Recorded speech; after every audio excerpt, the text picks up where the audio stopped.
You're here at the right time. The topic of trade dominated discussions at this year's IAM Legislative Conference in Washington, D.C. You've all in this room lived through NAFTA. That's right. And you didn't come out any better off for it. You've all lived through the WTO. You've lived through the trade acts with Central America and the Caribbean Basin. You lived through the free trade deals we did with Colombia and Peru. And every one of them, jobs left the United States and went there, and then we end up buying the products we used to make here. The week's hot topic was a potential trade pact known as TPP, or Trans-Pacific Partnership. Details of the deal are currently being negotiated in secret by the White House, but the AFL-CIO has been told TPP could be the largest trade deal in American history.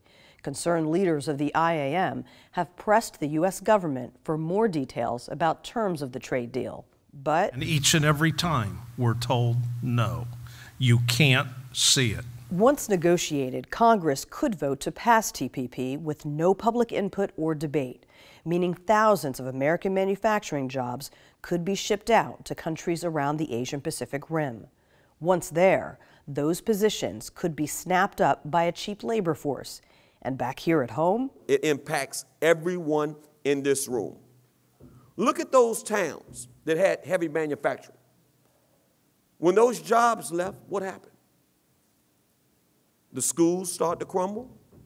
The neighborhoods start to turn bad because there are no jobs. No one's paying taxes. Our members, we make good money, and we spend that money. But when you shut that plant down, those towns dry up.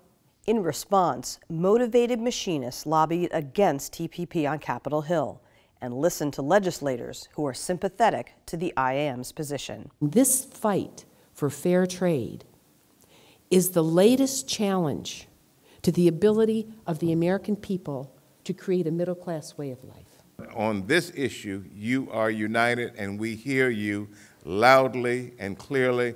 The President hears you loudly and clearly. I've been in the Oval Office. I've talked with him about it, and he knows very well where you stand on this. It's bad policy, it's bad politics, and when you combine those together and you make the case about why this is, again, important to your members, to your district, I actually think that, this is a fight you can win, and we can win. Attendees at the legislative conference are heading home now to educate their communities about TPP. They're asking voters to apply political pressure to Congress, a working-class warning about the dangers of another terrible trade deal. It's about our future, brothers and sisters.